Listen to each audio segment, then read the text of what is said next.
உலகையாளும் உமையவளே அருள் தரும் ஆடி கண் போல காப்பவளே உன்னை அழைத்தோம் வாரும் அம்மா உலகையாளும் உமையவளே ஊழ்வினையை தீர்ப்பவளே கண் போல காப்பவளே உன்னை அழைத்தோம் வாரும் அம்மா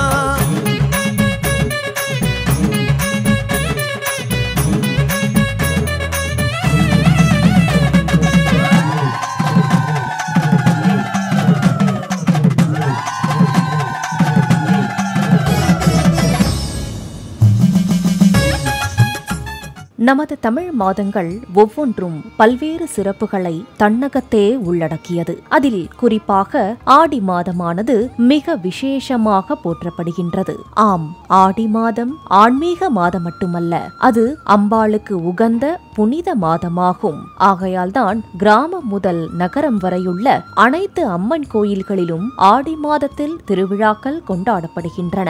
நமது பண்பாட்டில் சிறப்புமிக்க ஆடி திருவிழாவில் எண்ணற்ற ஐதீகங்கள் கடைபிடிக்கப்படுகின்றன. அத்தகைய ஐதீகங்களுக்கு பின்னால் உள்ள விளக்கங்களை விவரிப்பதுதான் அருள் தரும் ஆடி நிகழ்ச்சியின் நோக்கமாகும். அந்த வகையில் இன்று ஆடி மாத தானம் மகிமைகள் பற்றி தெரிந்து கொள்வோம். வாருங்கள்.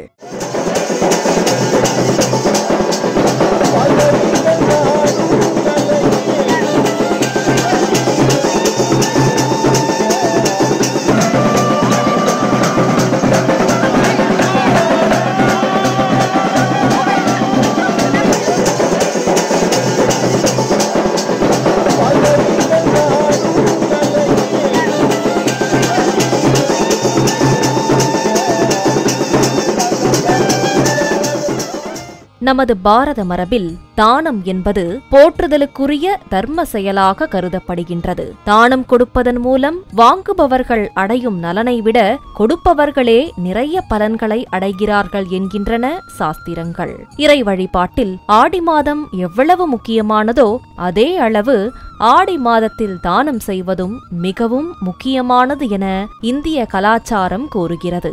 ஆடியில் தானத்தை விதைத்தால் பல தலைமுறைகள் அதனை அறுவடை செய்யும் என்பதும், ஆடியில் தானம் கோடி நன்மைகளை கொண்டு வரும் என்பதும் தொன்மொழிகளாகும். தானம் செய்ய நேரம் காலம் எல்லாம் கிடையாது. எந்த நேரத்திலும் காலத்திலும் தானம் அளிக்கலாம். ஆயினும் ஒரு சில தானங்களை அந்தந்த மாதங்களில் செய்யும் பொழுதுதான் அதற்கான முழு பலன்களும் நமக்கு கிடைக்கும் என்கிறது சாஸ்திரம்.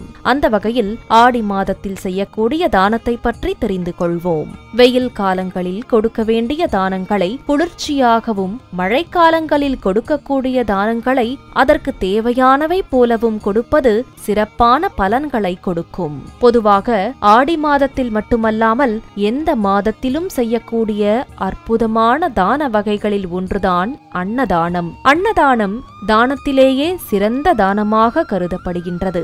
ஏழை எளியவர்களின் பசியை போக்குவது எண்ணற்ற புண்ணியத்தை கொண்டு வந்து சேர்க்கும். மனிதன் உயிர் வாழ்வதற்கு ஆதாரமாக உள்ளது நாம் உண்ணும் உணவாகும். ஆகையால் மனிதர்களுக்கும் மற்ற உயிர்களுக்கும் அன்னதானம் அளித்தால் பூர்வ ஜென்ம கர்ம வினைகள் தீரும், பித்ருக்களின் ஆசிர்வாதம் கிடைக்கும், குலம் விருத்தியடையும் என சாஸ்திரங்கள் சொல்கின்றன.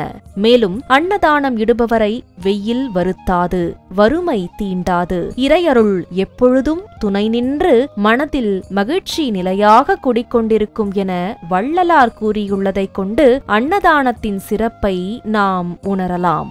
ஆடி மாதத்தில் கோவில்களுக்கு நெய் தானம் செய்து வந்தால் வீடு பேறு கிடைக்கும் என்கிறது சாஸ்திரம். கோவில்களில் அம்மனுக்கு ஏற்றும் திருவிளக்குகளில் நீங்கள் வாங்கிக் கொடுக்கும் நெய்யை கொண்டு தீபம் ஏற்றும் பொழுது உங்களுடைய வீடும் இறை ஒளியால் சுபிட்சம் அடையும் என சொல்லப்படுகின்றது. மங்கள பொருளான மஞ்சள் தானம் கோவில்களில் வரும் பெண்களுக்கும் உங்கள் வீடுகளுக்கு வரும் சுமங்கலி பெண்களுக்கும் கொடுத்து வழியனுப்பினால் சர்வ மங்களமும் உங்களுக்கு உண்டாகும். தீபங்களை விளக்கேற்றி வழிபடுவதன் மூலமும் தீபங்களை தானமாக கொடுப்பதும் வாழ்க்கையில் நோய் நொடி இல்லாமல் இருக்க உதவும். ஆடி மாதத்தில் வஸ்திரதானம் எனப்படும் ஆடை தானம் செய்தால் சகல ரோகமும் நிவர்த்தியடையும் என்கிறது சாஸ்திரம். ஏழை எளியவர்களுக்கு ஆடைகளை தானம் கொடுப்பதால் வீட்டில் மகிழ்ச்சியும் சந்தோஷமும் நிலவும் என்று கூறப்படுகின்றது. அம்மனுக்கு உகந்த ஆடி வெள்ளி மற்றும் ஆடி செவ்வாய்களில் சுமங்கலிகளுக்கு புடவை தானம் செய்யலாம். கன்னி பெண்கள் மற்றும் சிறுமிகளுக்கு வஸ்திர தானம் வழங்கினால் நற்பேறு கிடைக்கும். துஷ்ட சக்திகள் அல்லது துர்சொப்பனங்கள் போன்ற பிரச்சனைகளை அனுபவித்துக் கொண்டிருப்பவர்கள் ஆடி மாதத்தில் சாலையோரங்களில் வசிக்கும் எளிய மக்களுக்கு போர்த்திக் கொள்ள கம்பளி போர்வை தானம் செய்தால் நன்மை நடக்கும். புத்திர பாக்கியம் உண்டாக ஆடி மாதங்களில் கூழ் ஊற்றுவது, வெல்லம், அரிசி, பால், பழம் போன்ற பொருட்களை உங்களுக்கு தெரிந்தவர்களுக்கு வறியவர்களுக்கு தானம் செய்து வந்தால் நீண்ட நாள் தடைப்பட்ட பிள்ளை பேறு கூட விரைவாக உண்டாகும் என்பது நம்பிக்கை. மேலும் தண்ணீரை தாராளமாக தானம் செய்யுங்கள். தண்ணீர் பந்தல் அமைப்பது, கோவில்களில் அல்லது மடங்களில் நீர் தானம் செய்து வர கோடான கோடி புண்ணியம் உங்களை வந்து சேர்ந்தடையும். தண்ணீர் தானம் செய்பவர்களுக்கு மனதில் ஏற்படும் குழப்பங்கள் நீங்கி மனம் சாந்தமடையும். இப்படி மேற்கூறிய பொருட்களை உங்களால் முடியும் பொழுது நேரம் கிடைக்கும் சமயங்களில் ஆடி மாதங்களில் செய்து வர சகல சௌபாக்கியங்களும் பெறுவீர்கள். ஆடி மாதத்தில் தானம் செய்வதால் வீட்டில் செல்வ வளம் குறையாமல் இருக்கும் என்றும், ஆடியில் செய்யப்படும் தானங்கள் தலைமுறை தலைமுறையாக குடும்பத்தை காக்கும் என்றும் புராணங்களில் கூறப்படுகின்றது. இயன்ற உதவியை எல்லோருக்கும் செய்வோம். இறையருள் பெற்று இன்புற்று வாழ்வோம். ஓம் சக்தி.